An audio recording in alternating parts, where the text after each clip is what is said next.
게리 켈러와 제이 파파산이라고 하는 두 사람이 함께 쓴 책, 더 원싱이라고 하는 책이 있습니다.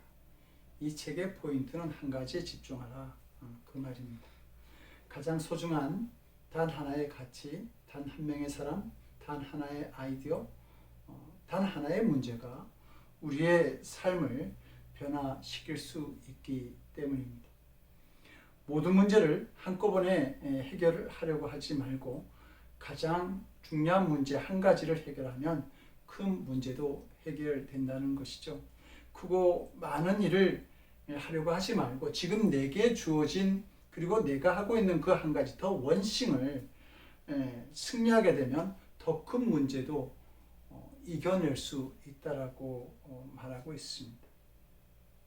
다윗이 물맷돌로 토끼에 집중하게 될 때에 토끼뿐만 아니라 곰도 쓰러뜨릴 수 있게 되고 또 곰에 대해서 집중하게 될 때에 블레셋의 장수 골리앗과 싸워서 이길 수 있는 그런 능력을 갖게 된다라고 하는 말입니다.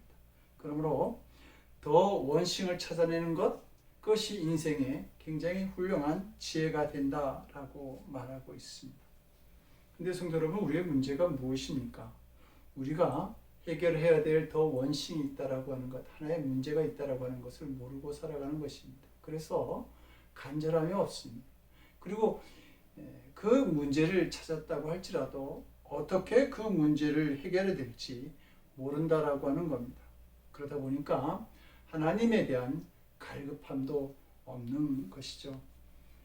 시편 기자는 목마른 사슴이 신의 물을 찾듯이 내 영혼이 주를 찾기에 갈급하나이다 이렇게 말합니다. 그 물을 만난 사슴이 목마름을 해결하듯이 우리의 문제도 하나님을 만날 때 해결되어질 수 있다라고 시편 기자는 말하고 있는 것이죠. 그러므로 내게 문제가 있음을 알고 이 내가 가지고 있는 문제를 우리 하나님만이 해결할 수 있다라고 하는 그런 분명한 우리의 믿음이 있게 된다라고 한다면 우리는 하나님에 대한 갈급함을 가지게 될 것입니다. 그리고 그 문제를 가지고 갈급한 마음으로 나아갈 때, 하나님께 나아갈 때 우리는 그 문제가 해결되어지는 그런 기쁨을 누릴 수 있게 되는 것이죠. 오늘 본문의 이야기는 예수님께서 한 동네에 들어가시면서 시작되어집니다.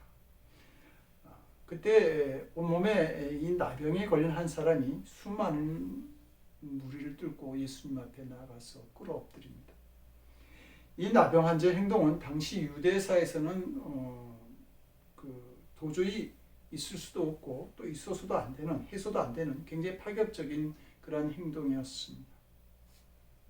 당시 나병 환자는 그 이스라엘 율법에 따라서 하나님께 저주받은 부정한 자로 간주되어져서 사람들과의 접촉뿐만 아니라 대화도 하지 못하게 되어 있었죠. 나병 환자들은 자연히 가족과 떨어져서 또 사회로부터 강제 격리 조치되어졌고 이 사람들은 길거리에서 이 나병 환자를 만나면 침을 뱉거나 그 돌을 던지면서 내쫓기도 했습니다. 사람들이 자신을 나병 환자인지 모르고 다가오게 되면 이 나병 환자는 자신의 손으로 입을 가리고 나는 부정한 자입니다 라고 이렇게 경고를 또한 해야 했습니다.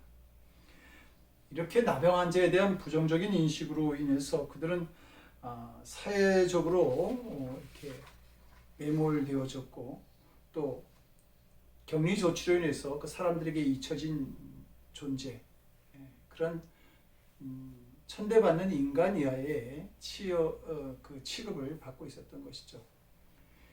이런 나병 환자가 제사장의 특별한 지시 없이 사람들 속으로 또 사회 속으로 들어올 경우는 자칫하면 돌에 맞아 죽을 수도 있었습니다.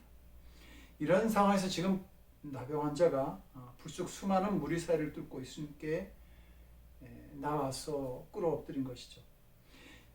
이 나병 환자는 예수님을 만나기 위해서 제사장의 허락도 없이 격리 장소로부터 이탈하게 되었는데 이 사실 하나만으로도 이 나병 환자는 수많은 사람들에게 돌을 맞을 수 있는 아주 위급한 상황이었습니다. 성도 여러분, 이 나병 환자가 이런 위험한 상황을 모르고 행동을 했을까요? 절대 사회적 분위기상 모를 수가 없었던 것입니다. 그러니까 나병 환자는 말하자면 말 그대로 죽음을 각오하고 예수님 앞에 나온 것이죠. 나병 환자의 마음은 내가 죽음을 당할지라도 이 나병으로부터 꼭 고침을 받고 싶다라고 하는 간절한 마음이 그에게 있었던 것입니다. 그리고 오늘 결말을 보게 되면 해피엔딩입니다. 이 나병 환자가 구원을 받은 것이죠. 성도 여러분, 우리에게 구원이라고 하는 것은 언제 임하는 것입니까? 어떤 성도들은 우리가 죽어서 하나님 나라에 가면 그때 구원이 임하였다 이렇게 생각합니다. 그러나 예수님은 마태복음 12장 28절에서 하나님의 나라가 이미 너에게 임하였다 이렇게 말씀하죠. 그리고 누가복음 10장 21절에서도 또 여기 있다 저기 있다고도 못하리니 하나님의 나라는 너희 안에 이미 있느니라 이렇게 말씀하고 있습니다. 그러니까 우리가 구원받았는지 안 받았는지는 죽어서 천국이란 곳에 정말 가보고 난 뒤에 확인되는 것이 아니라고 하는 것이죠. 구원받은 그 순간에 알 수 있다는 말입니다. 누구나 예수님을 구주로 영접하는 그 순간부터 그는 구원받은 자의 삶을 살아가게 되는 것이죠. 그리고 구원이 임했는지 아닌지는 그 증거가 바로 그의 삶에서 또한 나타나게 되어 있습니다. 누가복음 19장을 보게 되면 예수님께서 삭개오의 집에 들어가셨을 때에 오늘 구원이 이 집에 이르렀다 이렇게 말씀하십니다. 예수님은 이미 삭개오가 이전과 완전히 다른 사람이 되었음을 알아보셨던 것입니다. 예수님께서 이렇게 말씀하시고 나자 삭개오가 말하죠. 내 소유의 절반을 가난한 사람들에게 주겠사오며 만일 네 것을 토색한 것이 있다고 한다면 4배나 갖겠나이다. 예수님께서 그렇게 삭개오에게 시키신 것이 아닙니다. 또 삭개오가 그렇게 시킨다고 그 말 그대로 할 사람도 아니었던 것이죠. 삭개오가 달라졌기 때문에 이러한 말이 가능했던 겁니다. 성도 여러분, 재산의 반을 가난한 사람들에게 주고 싶은 사람이 있겠습니까? 또 삭개오가 그런 마음을 가지고 싶어서 예수님을 만난 것은 아니었을 것입니다. 예수님을 만났더니 그렇게 변화되어진 것이죠. 삭개오는 예수님의 구원이 그가 최고의 가치로 여겼던 돈보다 더 귀하고 좋았던 것입니다. 우리가 정말 예수님을 영접했다고 한다면 구원받은 우리의 삶 속에 예수님의 은혜와 능력이 반드시 나타나게 되어 있습니다. 이것은 너무도 분명한 성경이 우려한 약속입니다. 이 놀라운 은혜를 구원받은 우리들이 누릴 수 있어야 하는 것이죠. 그런데 현실을 보면 많은 성도들이 구원받은 증거, 즉 그 예수님의 능력의 삶을 삶 속에서 살아가지 못하고 있습니다. 이것이 솔직한 우리들의 문제, 성도들의 문제라고 하는 것이죠. 왜 그런 겁니까? 예수님께 나아가는 우리들의 문제가 있는 겁니다. 우리가 구원받은 증거, 능력을 나타내기 위해서 필요한 것은 우리의 간절함이라고 하는 겁니다. 이 나병 환자의 구원은 그의 간절함이 만들어내었던 것이죠. 지금 이 나병은 무서운 전염병이라서 그가 사랑하는 사람들에게서도 버림을 받아야 했고 버림을 당하지 않아도 자기 스스로 떠나야만 했습니다. 그러니 차별과 천대 속에 있던 이 나병 환자의 마음은 어떠했겠습니까? 내가 나병 환자구나. 그러면서 그 나병에서 고침받기를 정말 간절하게 원하지 않았을까요? 이런 마음을 갈급한 마음이라고 하는 겁니다. 성도 여러분, 이 나병 환자에게는 있는데 혹 우리에게 없는 것이 이 갈급함이라고 하는 것은 아닌지 한번 생각해 보시기 바랍니다. 예수님 당시 많은 나병 환자들이 있었지만 갈급함이 없는 나병 환자들도 많이 있었습니다. 자신의 불행을 운명으로 여기고 자포자기한 것이죠. 예루살렘 성 밖에 마련된 나병 환자 골짜기에서 죽기만을 그들은 기다리고 있었던 것입니다. 이것이 대부분의 나병 환자들의 모습이었습니다. 그러므로 예수님께서 그 당시 나병 환자 모두를 고치신 것이 아니라고 하는 것입니다. 이 나병 환자가 고침을 받은 것은 자신의 이 나병으로 인해서 마음이 애통하고 답답함을 느끼고 어떻게 해서든지 고침을 받고자 하는 간절한 소원을 가졌기 때문입니다. 그러므로 그는 예수님께서 마을에 오신 그날 사람들이 사는 마을에까지 돌에 맞아 죽을 위험을 감수하고서 이 나한자촌에서 나와서 예수님을 찾아온 것입니다. 성도 여러분, 예수님은 우리의 갈급함을 보시죠. 그 요한복음 5장에 나오는 베스다 요목가의 그 38년 된 병자에게 예수님은 묻습니다. 내가 낫고자 하느냐? 그 갈급함이 있느냐? 그 말이죠. 누가복음 18장에는 나면서부터 소경된 바디메오가 소리를 지르면서 부르짖을 때 예수님은 내가 내게 무엇을 해주기를 원하느냐? 이렇게 묻습니다. 정말 너가 간절함이 있느냐? 확인하는 것입니다. 마태복음 15장에는 가나안 여인이 예수님께 찾아와서 귀신이 들린 자기의 딸이 고침을 받기를 원하는데요. 그때 예수님은 그 이방 여인에게 그 이방 여인을 개에 비유하면서 거절하십니다. 그런데 그 이방 여인이 개도 주인의 상에서 떨어지는 부스러기를 먹습니다 라고 이야기를 하면서 그의 어떤 간절함을 호소하게 되죠. 그때 예수님은 그의 소원을 들어주십니다. 예수님 당시에도 모든 사람들이 다 고침을 받고 다 구원 받은 것이 아니라고 하는 말입니다. 갈급한 자들이 구원받고 고침을 받았다고 하는 사실이죠. 그러므로 성도 여러분, 갈급한 자가, 예수님께 갈급한 자가 복이 있는 것입니다. 마태복음 5장에 나오는 팔복을 보게 되면 심령이 가난한 자, 그 결핍, 갈급한 자가 복이 있다. 의에 줄이고 목마른 자가 복이 있다. 요한복음 7장 31절을 보면 예수님께서는 누구든지 목마르거든 내게로 와서 마시라 이렇게 말씀하시죠. 누구든지 내게로 오라고 하는 말입니다. 그러면 그 마시는 은혜가 있다고 하는 것이죠. 근데 이 말을 자세히 생각해 보면 목마르지 않는 자는 예수님께로 오지 않는다라고 하는 말입니다.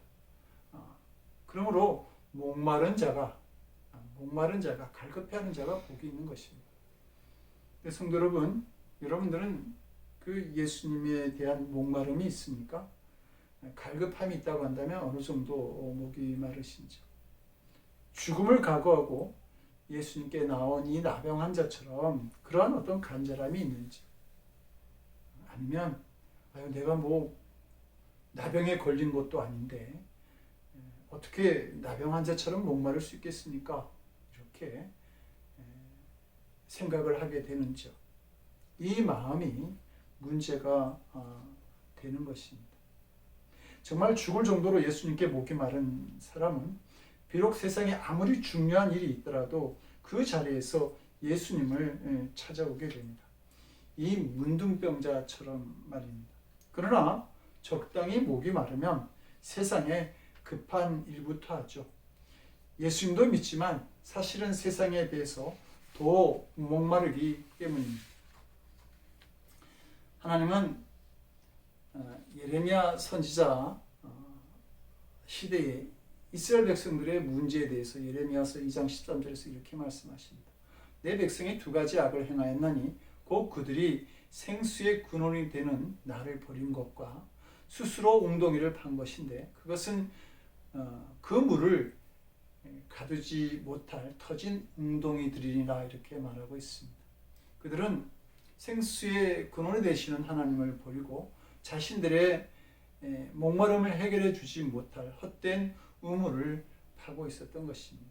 우리가 주님을 떠나서 이 세상의 헛된 것을 찾으면 터진 웅덩이를 파는 것과 다름이 없게 되는 것이죠. 오직 하나님에 대해서 갈급함을 가져야 하는 것입니다. 그 진제토르프 백작은 모라비안 교파를 창설한 사람이죠. 그는 그가 가진 모든 것을 버리고 복음을 전하기 위해서 맨발로 거리에 나와서 복음을 전하게 되자 사람들이 그에게 질문을 합니다. 당신은 무엇 때문에 그 많은 것들을 버리고 이렇게 나와서 복음만을 외치면서 이렇게 떠들고 있습니까? 그러자 그가 대답하죠. 내 안에는 그리스도에 대한 목마름이 있기 때문입니다. 예수님에 대한 갈증은 백작이라는 그의 쥐, 수많은 재산, 그것을 다 버리고 오직 주님만을 찾게 만들었다고 하는 것입니다. 성도 여러분, 여러분들에게 이런 갈급함이 있습니까? 없다면 왜 그런 갈급함이 없을까요? 그것은 자신의 나병 환자와 똑같은 형편임을 아직도 모르고 있기 때문입니다. 자신이 지금 목마른 상태에 있는지 모르고 있다고 하는 말입니다. 죄라고 하는 것은 하말테라고 하는데 그 뜻은 관역에서 빗나갔다 그런 말입니다. 목표는 바로 겨냥했는데 자꾸 화살이 빗나가는 겁니다. 왜 이런 현상이 나타날까? 그것은 우리가 보는 눈과 우리의 마음이 서로 다르기 때문입니다. 어디로 가야 할지는 알겠는데 우리의 마음은 이미 죄로 어그러져 있는 것이죠. 그래서 학생들이 도서관에 간다고 해놓고 몰에서 놀다가 나오는 것처럼 화해하러 가겠다고 그렇게 찾아갔다가 오히려 더 크게 싸우고 나오는 그런 경우가 생기는 것입니다. 다시는 죄짓지 않겠다고 그렇게 결심하지만 또 다시 죄에 빠지는 것이죠. 목표를 바로 겨냥하기는 했는데 그 결과를 보게 되면 너무나 비참하고 좌절감을 느끼게 만드는 것입니다. 마태복음 18장을 보게 되면 만달란트를 빚진 자가 주인으로부터 탕감을 받게 되었는데 겨우 100데나리온을 빚진 동료가 빚을 갚지 않는다고 그를 감옥에 가두는 일을 벌이죠. 이것이 우리의 모습이라고 하는 겁니다. 깨달아도 용서하지 못하고 사랑하지 못하고 인내하지 못하고 만족하지 못하는 겁니다. 감사하고 기뻐해지지 않는 것이죠. 우리에게 추하고 병든 마음이 있기 때문입니다. 마치 한센병이 우리 피 속에 스며들어오게 되면 우리의 감각이 무뎌지고 그리고 우리의 모습을 추하고 더럽게 만드는 것처럼 아무리 고치려고 해도 고쳐지지 않고 아무리 바로 잡아보려고 해도 이 잡아지지 않는 죄가 우리의 살과 뼛속에 파고들어서 우리를 망가뜨리고 있는 것입니다. 그래서 에베소 4장을 보면 저희가 감각 없는 자 되어 자신을 방탕에 방임하여 모든 더러운 것을 욕심으로 행한다라고 지적하고 있습니다. 이렇게 우리는 죄에 대해서 감각 없는 자가 되어서 자신이 목마른 존재여 문둥병자와 같이 해결받아야 할 문제가 있다고 하는 사실을 모르고 살아가고 있다는 말입니다. 성도 여러분, 우리 모두는 누구나 한 사람도 빠짐없이 예수님으로부터 꼭 치유받고 해결받아야 될 문제가 있습니다. 만달란트 빚진 자가 100데나리온을 빚진 자기 동료를 용서하지 못해서 평생 감옥에 갇히는 일을 만든 것처럼 우리도 더 늦기 전에 더 불행해지기 전에 자신의 문제를 깨달아 알아야 할 것입니다. 이것이 깨달아질 때 우리는 문둥병자와 같은 갈급함을 가질 수 있게 되는 것이죠. 그러므로 금식이라도 하면서 부르짖고 싶고 새벽에 잠을 자지 못하고 일어나서 언제까지입니까? 이렇게 한탄하면서 눈물을 흘리고 이 기도하는 갈급함이 있는 성도가 바로 복이 있는 분들입니다. 어려움이 생겼다고 누구나 그런 갈급함을 가지지 않기 때문이죠. 그 갈급한 마음은 성령께서 우리의 마음에 역사하고 계시다라고 하는 증거가 됩니다. 성령께서 여러분 안에 역사하시지 않는다고 한다면 예수님을 향해서 그러한 마음을 가질 수 없기 때문이죠. 내 속에 갈급함이 있다라고 하는 것은 성령께서 내 안에 지금 강하게 역사하고 계시다라고 하는 말입니다. 그렇다고 한다면 하나님께서 우리에게 그러한 소원을 주셨는데 하나님께서 그 소원에 대해서 역사하시지 않겠습니까? 시편 110편 9절은 이렇게 말하죠. 하나님은 사모하는 영혼이라야 만족해 하시며, 사모하는 영혼을 만족해 하신다. 그리고 갈급한 영혼이라야 좋은 곳으로 채워주신다. 갈급할 때 좋은 곳으로 채움을 입게 되는 것입니다. 어느 어머니가 전쟁터에 나간 아들의 전사 통지서를 받았습니다. 어머니는 한참 동안 오열하다가 정신을 차리고 하나님께 기도드리죠. 하나님, 제발 제 아들의 얼굴을 한 번만 보게 해주십시오. 5분만이라도 좋으니까 그 모습을 다시 볼 수 있게 해주십시오. 옆에서 기도를 듣던 한 사람이 그 어머니에게 묻습니다. 그토록 아들의 얼굴을 보기를 원하는데 도대체 어떤 모습을 보기를 원하십니까? 어렸을 때 재롱 피우던 그 모습을 보고 싶습니까? 아니면 학교에서 우등상을 타왔을 때 그 아들의 자랑스러운 모습을 보고 싶습니까? 아니면 군대에서 첫 휴가 나왔을 때 그 느늠하게 구릿빛 얼굴을 한 그 얼굴을 보고 싶습니까? 그러자 어머니가 말하죠. 아닙니다. 저는 어린 시절 언젠가 내 아들이 뭔가를 잘못하고 두려움에 사로잡혀서 저를 찾던 그 모습을 보고 싶습니다. 얼굴에는 눈물 자국이 역력했고 잔뜩 겁먹은 표정으로 저를 찾았죠. 그때 그 아들의 모습을 다시 한번 보고 제 온기로 그 아들의 얼굴을 따뜻하게 감싸주고 싶습니다. 이것이 우리를 바라보시는 하나님의 마음이라는 겁니다. 우리의 잘난 모습을 보기 원하시는 것이 아니라 잘못하고 실수하고 범죄하고 하나님을 떠나서 내 마음대로 살았을지 모르지만 그럼에도 불구하고 하나님은 내 모습 그대로 그 하나님 앞에 나오는 것을 기뻐하신다는 말입니다. 베너라고 하는 영화를 보게 되면 마지막 장면에서 예수님께서 십자가에 이렇게 돌아가실 때에 이 나병 환자가 된 어머니와 누이가 깨끗하게 치료되어지는 장면이 나옵니다. 이 장면은 성경이 호구라고 하는 것을 주장하기 위해서 이 배너를 쓰던 윌리스가 성경을 읽다가 발견한 진리인 것이죠. 예수님의 십자가 죽음이 우리의 모든 문제를 깨끗하게 하는 그런 그리고 해결하시는 구원이 된다라고 하는 진리를 윌리스가 발견한 것입니다. 본문에서도 예수님께 찾아온 나병 환자가 누리는 구원을 우리에게 보여주고 있습니다.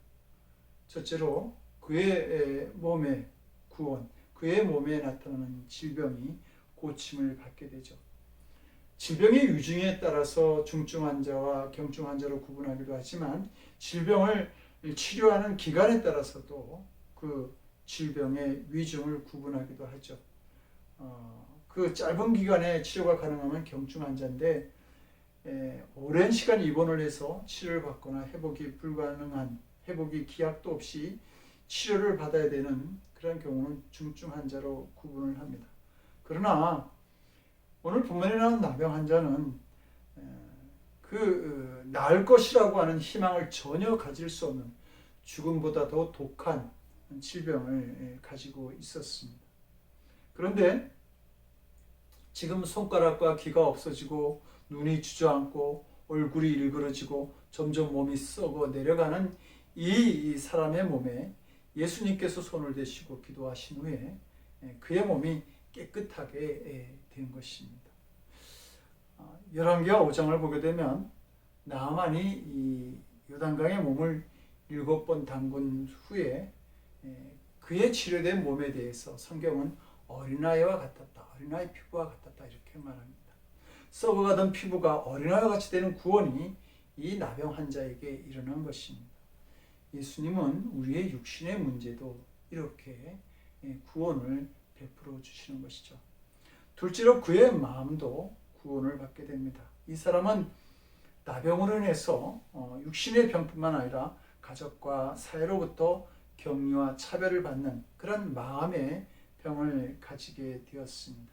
상처와 절망, 외면과 천대 같은 마음의 병을 가지고 그는 살아갔던 것이죠. 그런데 오늘 본문을 보게 되면 예수님께서 그 몸에 고름이 줄줄 흐르는 그의 몸에 예수님께서 손을 대셨다고 말씀하고 있습니다. 당시 사회적 통념상 문둥병자에게 손을 대는 자는 같이 저주받은 자로 취급받게 되어 있기 때문에 절대 해서는 안 되는 행동이었던 것입니다. 그러나 예수님은 그의 문드러지는 그런 몸에 손을 대시면서 그의 마음의 상처까지 고쳐주신 것이죠. 예수님은 10명의 나병 환자들을 고쳐주실 때에 그냥 말씀 한마디로 그들을 다 깨끗하게 하셨습니다. 손을 대지 않으셨던 것이죠. 그러니까 이번 일도 그냥 원하노니 깨끗함을 받으라 이렇게 말씀하시면 될 터인데 직접 그의 피부에 손을 대심으로 그의 상처받은 영혼까지 치료해 주신 것입니다.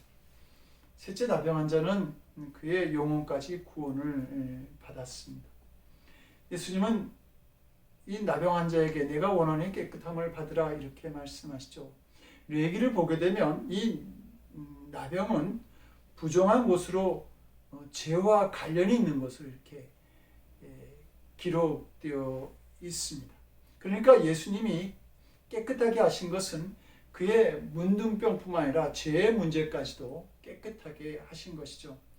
누가복음 10장을 보게 되면 10명의 문둥병 환자가 고침을 받게 됩니다. 그때 9사람은 육신의 병만 나아서 그냥 집으로 돌아갔는데 한 명의 이 고침받은 자가 예수님께로 돌아와 감사의 인사를 하죠. 예수님께서는 서운한 마음에 나머지 9은 어디 있느냐 이렇게 물으시면서 이 돌아온 사람에게 이렇게 말하죠. 일어나 가라. 내 믿음이 너를 구원하였다.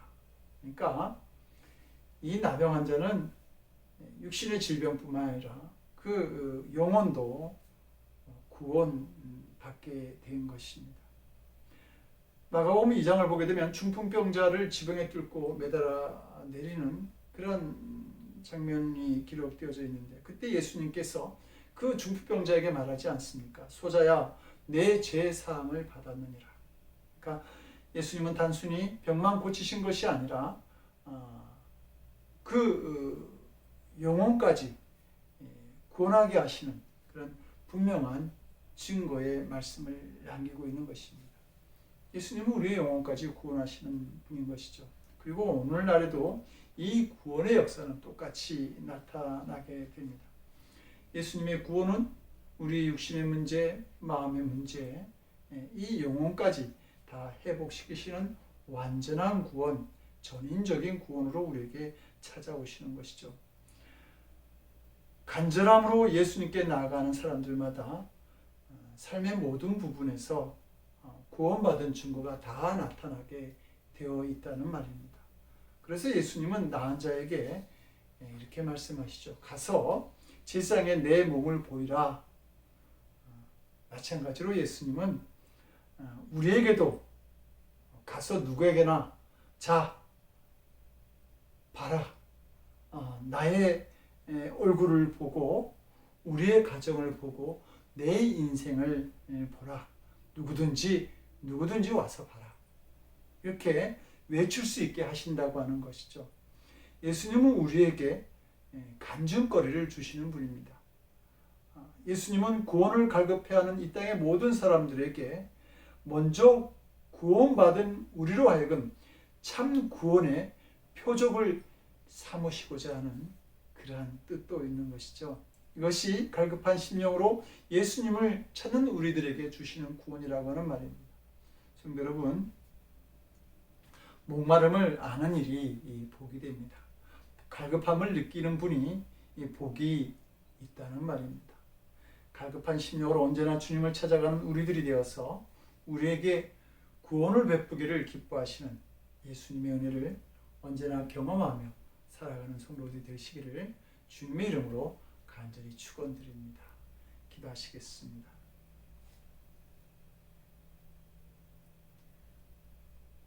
목마른 심령으로 찾아올 때마다 영혼이 목마르지 않는 그러한 생수를 우리에게 허락하시기를 기뻐하시는 주님, 이제 우리가 우리의 문제를 보고 갈증을 느끼기를 원합니다.